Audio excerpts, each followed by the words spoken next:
Hey guys, welcome to the Truly Weird podcast. We talk about things that are true, things that are weird, things that are truly weird. Pretty self-explanatory. My name's Rebecca, and today we're going to talk about werewolves. And you might say, werewolves aren't real, so how can you talk about them and say that they are true? Well, we got some documented cases of werewolves going on that we're going to go over. First one is Peter Stumpf of Bedburg, Germany. His name is sometimes referred to as Stumpf with an F on the end. Sometimes it's Stub with a B. Documents have been translated a little bit differently. Peter was a wealthy farmer and local businessman. He was a widower with 2 children, a teenage daughter and a young son of unknown age. And in 1589, in Bedburg, Germany, near Cologne, he was accused, confessed, and tried and convicted for the crime of being a werewolf. And it shocked the neighbors, and it was covered extensively in newspapers, and some of them survived. Even throughout Europe, it was reported. Under torture, he confessed to murder, witchcraft, and making a pact with the devil. He claimed that the devil gave him a magic belt that let him metamorphosize into the likeness of a greedy, devouring wolf with cruel teeth. That's a direct quote. He claimed to be a, quote, insatiable bloodsucker who preyed on humans as well as livestock. He confessed to killing 14 children, including his own son, and cannibalizing some of them, eating them. And he killed 2 pregnant women, allegedly, or I guess he confessed. And he was convicted of these things. He confessed, and they tortured him and killed him on Halloween, October 31st, 1589, in front of a crowd. He was killed along with his daughter, who was accused of having a alleged improper relationship with her father, if you know what I mean. And he had a mistress named Catherine, who was also condemned. I'm not sure why, it doesn't say, for being an accessory, I assume. I'm not sure. But yeah, he was killed, he was tortured and quartered and burned in front of the crowd. And today, historians believe this was a classic case of a witch trial miscarriage, that by modern standards, he was probably a serial killer who confessed under coercion of torture. It's kind of strange that he would come up with so many specific lurid details if he wasn't actually guilty of something. And perhaps it's easier for local townsfolk to put the charges of werewolf on him as to say, a human couldn't be so bad. A wolf must have taken over his body and caused him to do this. We'll never know, but he is known as the Werewolf of Bedburg. And they still talk about him in books, prints, music. The townsfolk and tour guides of today still mention this as part of local history. And yeah, this is a true case of being convicted of a werewolf. What do you guys think? Let me know in the comments. Next, we're going to move west to France, and we're going to move up in time to the 18th century. Between 1764 and 1767, in the remote, and I'm going to mispronounce these things because I do not speak French, in the remote Marguerite Mountains of Gévaudan, they were terrorized by a mysterious man-eating creature. Local villagers, shepherds, and farm families began reporting savage, wolf-like attacks on livestock and people who strayed too far after sunset. In the summer of 1764 that is, a shepherdess reported that a beast like a wolf, yet not a wolf, tried to attack her and her herd. Weeks later, the first confirmed human victim was found. This was 14-year-old Jeanne Boulet, killed while tending sheep in the hills. Her gruesome death and dozens more to follow quickly convinced the region that a fierce beast really must lurk in the woods. Over the next 3 years, the so-called Beast of Gévaudan carried out 100 attacks. Summaries of the time claim 113 deaths and 49 injuries.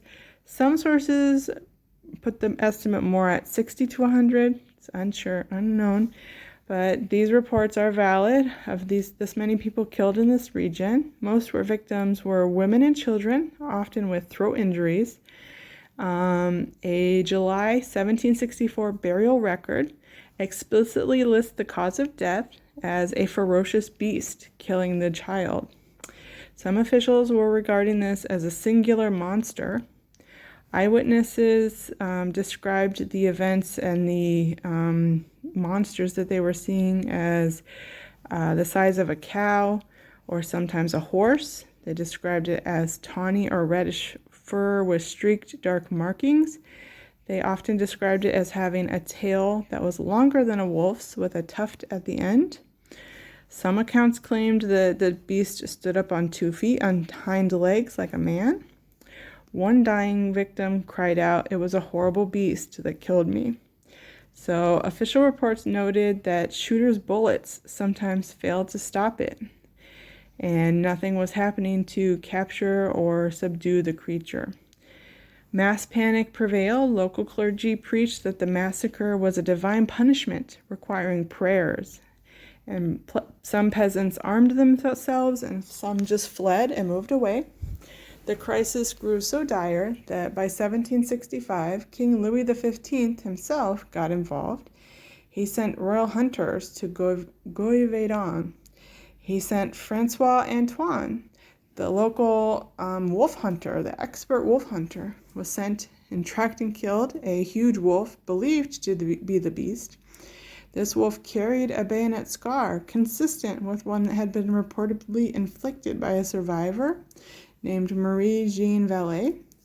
So for a time, the killings did stop, and villagers were certain that Antoine had taken care of the threat, but then the attacks started up again. On June 19th of 1767, a local farmer named Jean Chastel is credited with killing the creature during a hunt organized by nobles. After his shot stopped the rampage, no further confirmed deaths were reported. The huntsman was handsomely rewarded, and newspapers declared the terror over by the summer of 1767. So what was this creature is still debated. Hindsight suggests a natural explanation, maybe a rather large wolf or a whole wolf pack gone rabid could be explained. Some historians note that the description of the animal as tawny and striped and a canine with a tufted tail could describe even a hyena or perhaps even a lion, maybe exotic animals that were shipped into the region and escaped. Many accounts were likely exaggerated by fear. One historian reports that public hysteria is not unheard of, and this could contribute to the myth. Wolves of the time were a thing. They existed at the time of the geography and the local population, so a man-eating wolf is plausible. Local tour guides and local heritage still lists the Beast of Gévaudan as a legend that they still cite to tourists, but most scholars today attribute this to folklore running wild. So while there was an actual horror and a very real threat, was it really a werewolf? We'll never know. Finally, we come to the Morbach Monster of Germany. This takes place a little later in 1812, but it actually brings us all the way up to 1988, so stay tuned for that ending. The myth of this monster begins in 1812, where the sleepy town of Wittlich in Germany was terrorized by a brutal deserter named Thomas Johannes Baptist Schweitzer. Schweitzer was a former soldier under Napoleon. He allegedly deserted and led a band of other deserters who raided farms near Morbach. One folktale recounts that they murdered a farmer along with his sons, after which the farmer's wife cursed Schweitzer. She allegedly cried, quote, "From now on, at each full moon, you will change into a rabid wolf." The story goes that Schweitzer crushed her skull and then fled to the forest, robbing, raping, and killing with seemingly inhuman ferocity. Villagers reported finding mutilated livestock and human victims. Reports spread, and many attributed the atrocities that there must be some kind of beast or werewolf in the area. This went on for years, and finally a group of villagers from Morbach cornered Schweitzer in the woods. They, quote, promptly dispatched Schweitzer, killing him and burying him at a crossroads. According to local tradition, a chapel dedicated to the Virgin Mary was built directly over his grave, and a candle was kept burning to keep the curse from allowing his werewolf spirit to come alive. Schweitzer's reign of terror was seemingly over, but the legend would resurface in 1988. At the Hahn Air Base near Wittlich, 3 Army technicians were off base for the night when they came across the Virgin Mary shrine over Schweitzer's grave and noticed that the candles were not lit. Either not knowing about the legend or not believing it, they thought nothing of it and left without relighting the candles. Later that same night, an American security patrol was sent out to investigate a disturbance along the perimeter. They came upon a grisly sight of 3 mutilated deer, each of which had their throats ripped open and severe injuries to their torsos, which left their entrails exposed. It appeared that a large animal had done this and begun eating before running away when encountering the soldiers. As the patrol prepared to return to the base, though, they heard something in the bushes growling. One of them went over to investigate, but was terrified of whatever he saw, and he fled in a panic. A few minutes later, after the patrol's return, another patrol saw an intruder lurking near a munitions locker and attempted to give chase. The intruder fled into the shadows and was chased through the base for several minutes before escaping by jumping over a 9-foot-high security fence. Only one soldier had been able to get a good look at the intruder and described it as a wolf-like creature that walked on hind legs. Tracking dogs were brought out but refused to give chase to the creature. The candles at the shrine were relit the following day, and no sightings of a werewolf have been reported since. Today, the Morbach legend endures as a local curiosity. The small chapel over Schweitzer's grave remains a folk attraction, complete with an ever-burning candle, and tourist guides mention Morbach as the site of Germany's last werewolf killing. Modern historians treat Morbach as a folklore built on a kernel of truth. No official records survive as to Schweitzer's exact deployment or identity in the area. One expert remarks that Schweitzer might have actually existed and just been a dangerous criminal who preyed on the locals, and tradition could have easily attributed this monster as a werewolf. Again, as we mentioned earlier, perhaps it's easier to believe that a human couldn't do these things. Some monster must take over and cause man to do this killing. So there you have it, 3 documented cases of werewolf legend. What do you think? Do you think it's all religion and superstition?